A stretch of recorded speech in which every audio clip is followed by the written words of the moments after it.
Hello students, welcome to math by PMS. Comment section में आप लोगों का बहुत सारे कमेंट आ रहा था कि सर फिजिक्स एंड केमिस्ट्री का क्वेश्चन बैंक सॉल्व करवाइए।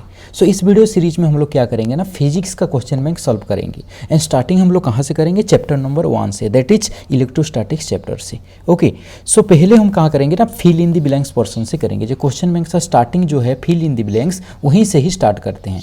Okay, so question number 1 is 1 coulomb of charge is equal to the charge on dash number of electron. यही पूछा है। इलेक्ट्रोस्टैटिक्स चैप्टर जब हम पढ़ते हैं यही पॉइंट से ही हम लोगों का चैप्टर स्टार्ट होता है। 1 coulomb is equal to 6.25 into 10 to the power 18 number of electron. Okay, video के साथ साथ आप लोगों को ये सब याद हो जाना चाहिए, नेक्स्ट टाइम आपको पढ़ना जैसे नहीं पड़ेगा। ओके, ऐसे ही हम लोग ये सॉल्व करेंगे। 1 coulomb is equal to 6.25 into 10 to the power 18 number of electron.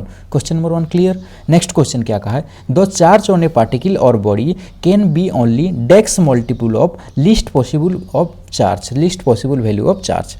ये स्टेटमेंट आप लोग पढ़ेंगे क्वांटाइजेशन ऑफ चार्ज। जब क्वांटाइजेशन ऑफ चार्ज पढ़े हैं वहाँ पर एक स्टेटमेंट मेंशन है, the charge on a body और particle can be integral multiple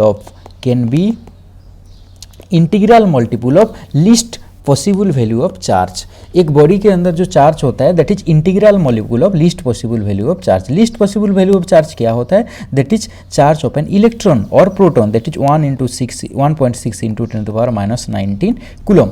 तो ये इंटीग्रल मल्टीपल इसके साथ होता है x into 1.6 into 10 to power -19 coulomb, यही होता है। दैट मीन्स ये एक इंटीग्रल मल्टीपल होता है। बॉडी के अंदर जो चार्ज होता है वो इलेक्ट्रॉन एंड प्रोटॉन के मल्टीप्लिकेशन के फॉर्मेट पे ही रहता है। क्लियर।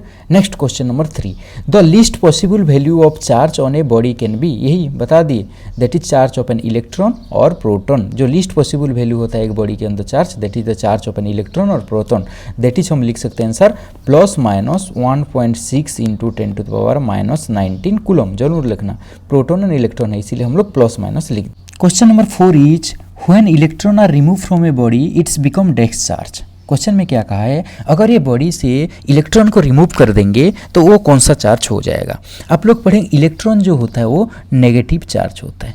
ओके, तो क्या होता है, अगर एक बॉडी के अंदर सपोज एक मेटालिक बॉडी क्लोरीन है, इसी में अगर एक इलेक्ट्रॉन ऐड कर देंगे तो ये क्या हो जाता है ना, ये Cl माइनस हो जाता है। एक इलेक्ट्रॉन ऐड हो जाता है क्योंकि इलेक्ट्रॉन नेगेटिव है, तो ये हो जाता है Cl माइनस, नेगेटिव चार्ज हो गया। ओके, अगर इलेक्ट्रॉन ऐड कर रहे हैं तो नेगेटिव चार्ज हो रहे हैं, अगर इलेक्ट्रॉन को रिमूव करेंगे तो कौन सा चार्ज हो जाएगा, पॉजिटिव चार्ज हो जाएगा। सिमिलरली अगर क्लोरीन से एक इलेक्ट्रॉन नेगेटिव माइनस करेंगे तो ये हो जाएगा Cl प्लस।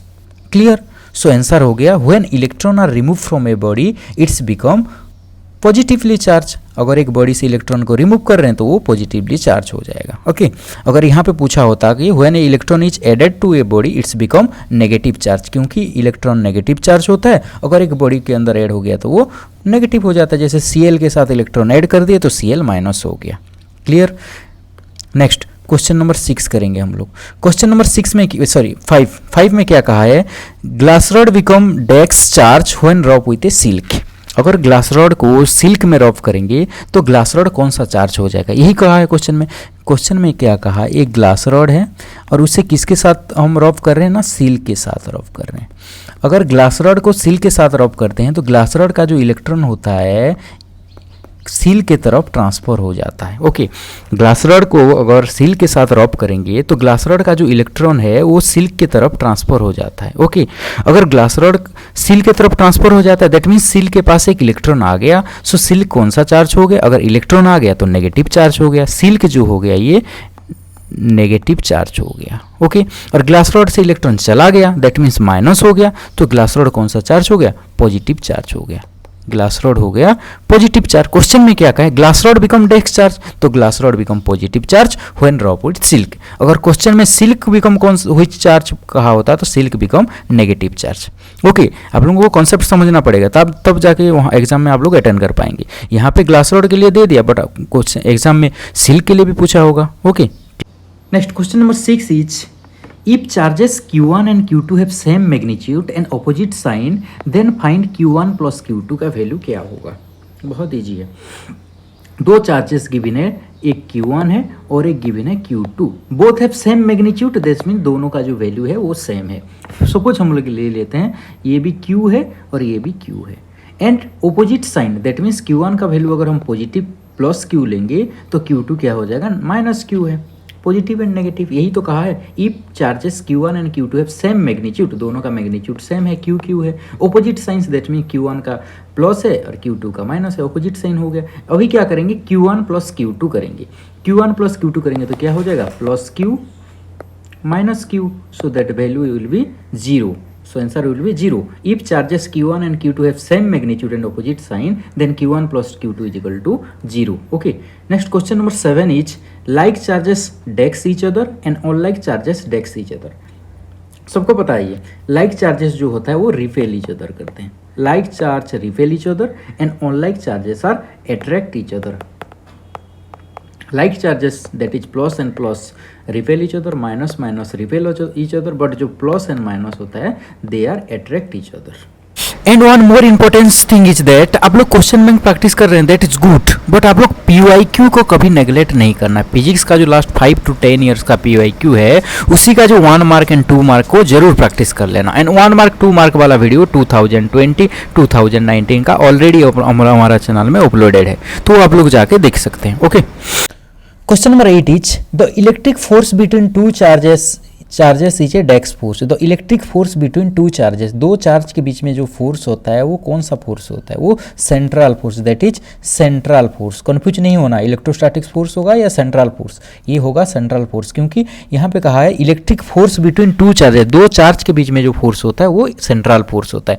इसीलिए पॉजिटिव चार्ज नेगेटिव चार्ज को अट्रैक्ट करता है, नेगेटिव चार्ज पॉजिटिव चार्ज को अट्रैक्ट करता है, that is center of attraction. So ये जो फोर्स होता है that is central force. Next question number 9 is if Q1 into Q2 greater than equal to 0 the nature of electrostatic force between the charge. Question में क्या कहा है Q1 and Q2 दो charge है ग्रेटर देन इक्वल टू 0, ये condition एक given है। ये कब पॉसिबल है, ये दो चार्ज है Q1 एंड Q2 दो चार्ज है, अगर दोनों चार्ज को हम पॉजिटिव लेंगे, नहीं तो दोनों चार्ज को अगर हम नेगेटिव लेंगे तब जाके Q1 into Q2 greater than equal to 0, ये कंडीशन पॉसिबल है। देखते हैं, अगर Q1 के जगह हम +2 ले लिए इंटू Q2 के जगह हम लोग +1 ले लिए तो ये हो जाएगा 2 greater than equal to 0। Similarly अगर -2 ले लिए into -1 that is equal to 2, ये भी ग्रेटर देन इक्वल टू 0। तो हमारे पास दो कंडीशन है, ये जो Q1 Q2 greater than equal to 0 this is possible when both Q1 and Q2 charge both are positive either और बोथ आर नेगेटिव। ये दो केस आ गया। अगर दो चार्ज पॉजिटिव है that means both are repulsive each other, और negative भी है that means also both are repulsive each other. That means if Q1 and Q2 greater than equal to 0 the electrostatic force between the charge is repulsive. जो electrostatic force होगा वो repulsive होगा। कैसे समझ में आ गया, Q1 Q2 greater than equal to 0 this is possible when both charge are either positive और negative. Positive and negative होता है तो क्या होता है, वो रिपल्सिव होता है। सिमिलरली क्वेश्चन नंबर 10 क्या कहा है, if Q1 and Q2 less than equal to 0 the nature of electrostatic force between the charge. ये क्या होगा, Q1 and Q2 less than equal to 0 कब पॉसिबल है, when Q1 is positive and Q2 is negative, और नहीं तो Q1 negative Q2 positive, ये दोनों केस हैं। अगर Q1 and Q2 negative positive है that means both are attractive nature, so the electrostatic force between the charge is attractive होगा ये। ओके, प्रीवियस वाला अगर ग्रेटर देन इक्वल टू 0 है तो repulsive force and less than 0 है तो attractive force. Next SI unit of electric permittivity is, SI unit of electric permittivity का SI unit C2n-1 m-2। Okay, next question number 12 is dimensional formula of electric permittivity is, dimensional formula of electric permittivity is m-1 l-3 T4A2। Okay, ये आप लोगों को याद करना पड़ेगा, dimensional formula, SI unit, ये सब। Question number 13 is the ratio of force between two charges separated by certain distance in air and the same distance in a medium is called. Question में क्या कहा है उसे हम फार्मूला के हिसाब से लिख देते हैं। The ratio of the force between two charges separated by certain distance in air, air में हो रहा है दैट मीन्स उसके लिए फार्मूला लिख दिए 1/4πe0 Q1 Q2 by r square, ये हो गया एआर के लिए फोर्स। एंड नेक्स्ट क्या कहा है, by the same distance in the medium, एक मीडियम के लिए क्या होगा 1/4πe0 k into Q1 Q2 by r square. तो यहाँ पे आप जब लोगों का वैल्यू आ जाएगा 1/k, that is rho, that is relative permittivity, relative permittivity. So the answer will be relative permittivity, the ratio of force between two charges separated by a certain distance in air by the same distance in a medium is called relative permittivity. कैसे आगे आप लोगों को पता चल गया। The charge of a 7n14 nucleus, 7n14 nucleus का charge क्या होगा, यही फाइंड करने के लिए पूछा है। तो चार्ज के लिए आप लोगों के पास फॉर्मूला है, charge Q is equal to Z into E, where Z is equal to atomic number and E is equal to number of electron. Okay, so यहाँ पे Z जो गिवन है वो गिवन है 7 गिवन है, 7 इंटू इलेक्ट्रॉन का जो क्या होता है charge 1.6 into 10 to the power -19. So this value will be 11.2 into 10 to the power -19 coulomb जरूर लिखना, यूनिट चार्ज का जो यूनिट है coulomb. Question number 15 is the SI unit of electric field intensity is, SI unit क्या होता है electric field intensity, electric field intensity E is equal to क्या होता है F divided by Q, F का जो यूनिट होता है न्यूटन एंड Q का जो होता है coulomb, so newton for coulomb, SI unit of electric field intensity is equal to newton for coulomb. Next question number 16 is electric field intensity inside a charge conductor is, एक charge conductor के अंदर electric field intensity क्या होता है, electric field intensity होता है 0। Okay, next question number 17 is a force of 2.25 newton act on a charge of 15 into 10⁻⁴ coulomb, the intensity of electric field at that point is, electric field intensity find करने के लिए कहा है, यहाँ पे force given है already, charge given है। So electric field intensity का फॉर्मूला क्या होता है, E is equal to F into Q, यहाँ पे F गिवन है 2.25 न्यूटन इंटू Q गिवन है 15 into 10 to the power -4। Okay, दोनों अगर मल्टीप्लाई करेंगे तो यहाँ पे आंसर आ जाएगा 1500 newton for coulomb. So answer will be 1500 newton for coulomb. Question number 18 is the magnitude of electric dipole movement is equal to the product of one of the charge and dash of the dipole. ये question कहा है 1 mark question, important है और ये 2 mark के लिए भी important है। क्या इंपॉर्टेंट है, देखो ये नंबर सॉल्व करने से पहले आप लोगों को 2 चीज के बारे में पता होना चाहिए, एक डाइपोल, इलेक्ट्रिक डाइपोल किसे कहते हैं, और दूसरा क्या है इलेक्ट्रिक डाइपोल मूवमेंट किसे कहते हैं। ओके, 2 चीज के बारे में आपका कॉन्सेप्ट क्लियर होना चाहिए। तो यहाँ पे हम वही समझते हैं पहले, इलेक्ट्रिक डाइपोल, इलेक्ट्रिक डाइपोल किसे कहते हैं, और दूसरा चीज क्या है electric dipole moment, electric dipole moment किसे कहते हैं। ओके, तो अगर आप लोगों को पता है फिर भी एक बार देख लो, इलेक्ट्रिक डाइपोल किसे कहते हैं, व्हेन इलेक्ट्रिक डाइपोल क्या फॉर्म होता है, इलेक्ट्रिक डाइपोल अगर 2 इक्वल एंड ऑपोजिट चार्ज को वेरी क्लोजली अगर प्लेस करेंगे तो उसी अरेंजमेंट को कहते हैं इलेक्ट्रिक डाइपोल। दैट मीन्स अगर एक +5 कूलम चार्जेस है और एक -5 कूलम है, इक्वल चार्जेस है, that mean +5 -5 equal charges and opposite charges, अगर दोनों चार्जेस को वेरी क्लोजली प्लेस्ड कर देंगे तो ये जो अरेंजमेंट फॉर्म हो रहे हैं ना, इसे क्या कहते हैं ना, इलेक्ट्रिक डाइपोल कहते हैं।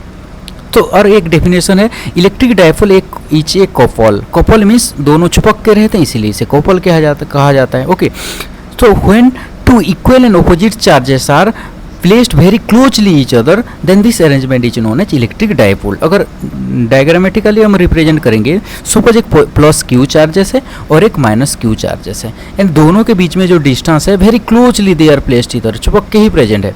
सपोज दोनों के बीच में जो डिस्टेंस है 2r डिस्टेंस है। ओके, एक पॉजिटिव चार्जेस एक नेगेटिव चार्जेस, तो ये जो अरेंजमेंट फॉर्म होगा ना, इसे क्या कहेंगे ना, electric dipole form. And electric dipole moment किसे कहते हैं, electric dipole moment is defined as the product of magnitude of charges, magnitude of one of the charges and distance between the charges. Electric dipole moment क्या होता है, electric dipole moment होता है ये जो 2 चार्जेस है, 2 इक्वल एंड ऑपोजिट चार्ज है, +Q and -Q, ये दोनों चार्जेस में से कोई एक charges one of the magnitude of the charges into distance between the charges, that is 2r। Okay, तो Q into 2r that is, ये हो गया क्या है इलेक्ट्रिक डायपोल मोमेंट, ये दोनों को अगर मल्टीप्लाई करेंगे तो इसे क्या कहेंगे, इलेक्ट्रिक डायपोल मोमेंट। ओके, और एक बार देख लो, electric dipole moment is defined as the product of magnitude of one of the charges, ये दोनों चार्ज के बीच में कोई एक चार्जेस इसका magnitude into distance between the two charges, that is 2r, electric dipole moment. Okay, and the direction of electric dipole moment is always from negative to positive side होता है, negative to positive side, that means यहाँ पे अगर होगा तो minus Q side से लेके plus Q side की तरफ रहेगा इलेक्ट्रिक डायपोल मोमेंट का direction. The direction of dipole moment is always from negative to positive, इतना याद रखना पड़ेगा। ओके, डायपोल मोमेंट का अगर डेफिनेशन भी 2 मार्क में भी आने का चांसेस है, 1 मार्क में भी आने का चांसेस है, तो डायपोल मोमेंट देख लेना ध्यान से। ओके, तो यहाँ पे सॉल्व आप लोगों का आंसर आ गया। The magnitude of electric dipole moment is equal to the product of one of the charges and dash of the dipole, distance between the dipole, that means length of the dipole. The answer will be length of the dipole, यही तो है 2r जो है, दोनों dipole के बीच में जो डिस्टेंस है, लेंथ जो है वही तो है, सो आंसर हो जाएगा length of the dipole. Question number 20 is, in stable equilibrium of an electric dipole in an electric field, the angle between electric field intensity and dipole moment, ये पूछा है। ये क्वेश्चन एंड नेक्स्ट क्वेश्चन भी यही stable unstable equilibrium related है। तो ये जानने से पहले आप लोगों को दो कॉन्सेप्ट क्लियर होना चाहिए, stable equilibrium case and unstable equilibrium case. आप लोगों को वही कॉन्सेप्ट याद करना पड़ेगा। मैं आप लोगों को रिवाइज कर देता हूँ। स्टेबल इक्विलिब्रियम केस में क्या होता है, जो इलेक्ट्रिक फील्ड होता है, इलेक्ट्रिक फील्ड का जो डायरेक्शन होता है, इलेक्ट्रिक फील्ड का जो डायरेक्शन होता है डायपोल के डायरेक्शन के बराबर होता है, सेम डायरेक्शन में होता है। कैसे देखते हैं, वहाँ पे क्या होता है, स्टेबल इक्विलिब्रियम केस में क्या होता है, अगर ये इलेक्ट्रिक फील्ड का डायरेक्शन है तो डायपोल, अगर इसी इलेक्ट्रिक फील्ड में एक डायपोल प्लेस कर दे, दैट मीन्स ये माइनस क्यू एंड ये प्लस क्यू चार्जेस। तो इलेक्ट्रिक डायपोल मूवमेंट का जो डायरेक्शन होता है always from negative charges to positive charges. तो यहाँ पे जो इलेक्ट्रिक डायपोल मूवमेंट का डायरेक्शन हो जाएगा माइनस क्यू से क्यू तरफ। सो यहाँ पे इलेक्ट्रिक डायपोल का मूवमेंट का भी डायरेक्शन लेफ्ट से राइट की तरफ रहा एंड डायपोल मूवमेंट का डायरेक्शन भी सेम डायरेक्शन रहा। दैट मीन्स यहाँ पे दोनों के बीच में एंगल क्या है, दोनों के बीच में एंगल 0 डिग्री है। ओके, ये स्टेबल इक्विलिब्रियम केस में, समझ गए। स्टेबल इक्विलिब्रियम केस में क्या होता है, both electric field and dipole movement are in same direction, that means both the angle between electric field intensity and dipole movement is 0 degree. But जो unstable equilibrium case होता है वहाँ पे क्या होता है, ये जो चार्ज है ना, वहाँ पे क्या होता है, इलेक्ट्रिक फील्ड का डायरेक्शन एंड डायपोल मूवमेंट का डायरेक्शन अपोजिट होता है। दैट मीन्स ये यहाँ से अगर इस तरफ जा रहा है इलेक्ट्रिक फील्ड, सेम पॉइंट से अगर इस तरफ राइट साइड में, सॉरी लेफ्ट साइड में डायपोल मूवमेंट जा रहा है, सो दोनों के बीच में जो एंगल होगा ये 180 डिग्री होता है।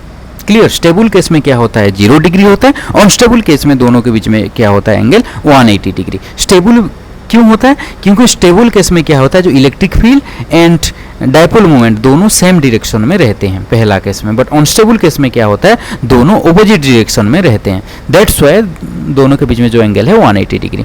सो 20 नंबर का स्टेबल इक्विलिब्रियम गिवन है, सो दोनों के बीच में angle 0 degree. Next 21 number question क्या कहा है, अनस्टेबल इक्विलिब्रियम गिवन है, सो यहाँ पे जो आंसर हो जाएगा 180 डिग्री। क्लियर, ये दोनों याद रखना, stable equilibrium 0 degree, unstable equilibrium 180 degree. Question number 22 is the SI unit of electric flux. Important है, SI unit of electric flux का एसआई यूनिट पूछता है बहुत बार एग्जाम में। Electric flux equal to electric field into area, electric field into area. तो electric field का क्या होता है, न्यूटन पर कूलम, और एरिया का होता है मीटर्स। दैट मीन्स ये हो जाएगा newton metre square for coulomb. ये हो गया आप लोगों का SI unit of electric flux. Next dimensional formula of electric flux. Electric flux का डायमेंशनल फार्मूला क्या होता है, इलेक्ट्रिक फ्लक्स का जो डायमेंशनल फार्मूला होता है ML3T-3A-1। ओके, याद रखना पड़ेगा आपको ये सब। Question number 24 is A sphere of radius 1 meter enclosed a charge of 3 microcoulomb, another charge of -3 microcoulomb each placed inside the sphere. The net flux through the sphere. ये find करने के लिए कहा है नेट फ्लक्स। तो as per the Gauss law अगर हम apply करेंगे, find net flux is equal to net charges divided by epsilon naught. Net charges यहाँ पे क्या है, +3 microcoulomb and -3 microcoulomb divided by epsilon naught. तो +3 -3 कैंसिल, दैट मीन्स 0। सो यहाँ पे जो नेट चार्ज हो जाएगा 0। Okay, question number 25, An electric dipole of dipole moment 20 into 10 to the power minus 6 coulomb per meter is enclosed by a closed surface. The net electric flux coming out of the surface. Same type 24 type same question, बस घुमा के दे दिया है. Question में क्या कहा है पहले समझिए सही से. An electric dipole of dipole moment, एक इलेक्ट्रिक डाइपोल है. इलेक्ट्रिक डाइपोल किसे कहते हैं हम लोगों को प्रीवियस डेफिनेशन पता है. ये माइनस क्यू चार्ज है, सपोज ये प्लस क्यू चार्ज है. ये हो गया आप लोगों का इलेक्ट्रिक डाइपोल. और इसका जो डाइपोल मोमेंट गिवन है, ये गिवन है 20 into 10 to the power minus 6 coulomb per metre. हो गया डाइपोल मोमेंट गिवन है. Each enclosed by closed surface. ये जो डाइपोल मोमेंट एक क्लोज्ड सरफेस में एनक्लोज है, एक क्लोज्ड सरफेस के अंदर है. तो इसी के अंदर अगर है तो इसका जो नेट फ्लक्स इसके अंदर कितने होगा यही पूछा है. Net flux as per the Gauss law, net flux phi is equal to net charge divided by epsilon naught. यही है फॉर्मूला आप लोगों को प्रीवियस में भी था. यहाँ पे नेट चार्ज क्या होगा, यहाँ पे एक माइनस क्यू चार्जेस है और एक प्लस क्यू है, तो नेट चार्जेस क्या हो जाएगा ना, जीरो हो जाएगा. 0 by epsilon naught is equal to 0. यहाँ पे भी आंसर हो जाएगा 0. बट आपको यहाँ पे डाइपोल मूवमेंट दे दिया. डाइपोल मूवमेंट में क्या होता है, two equal and opposite charges. That means यहाँ पे अगर प्लस 5 कूलम है तो ये क्या है माइनस 5 कूलम है. तो दोनों के बीच में जो नेट चार्ज हो जाएगा 0. तो अगर नेट चार्ज 0 हो गया तो नेट इलेक्ट्रिक फ्लक्स क्या हो जाएगा 0. So here the answer will B 0. Previous question में भी था answer 0. Okay. Question number 26 is electrostatics potential energy store in a dipole moment P placed in an external uniform electric field of intensity H. ये question कहा है आप लोगों को क्या पूछा है, electrostatic potential energy store in a dipole, यही पूछा है. इलेक्ट्रो क्या होता है P इंटू E हो जाएगा answer. Next question number 27 is torque acting on a dipole of moment P placed in an external uniform electric field intensity. Same question P into E. Okay. So ये था आप लोगों का 27 fill in the blanks electrostatics chapter का. Okay. All are important. So इसे अच्छे से practice कर लो. अगर कहीं भी डाउट है तो आप कमेंट सेक्शन में बता सकते हैं. ओके. उसका जो सोल्यूशन है हम नेक्स्ट अगले वीडियो में प्रोवाइड कर देंगे. अगर वीडियो इन्फॉर्मेटिव लगा होगा तो आप लोगों को दोस्तों लोगों को जरूर शेयर करना. And thanks for watching.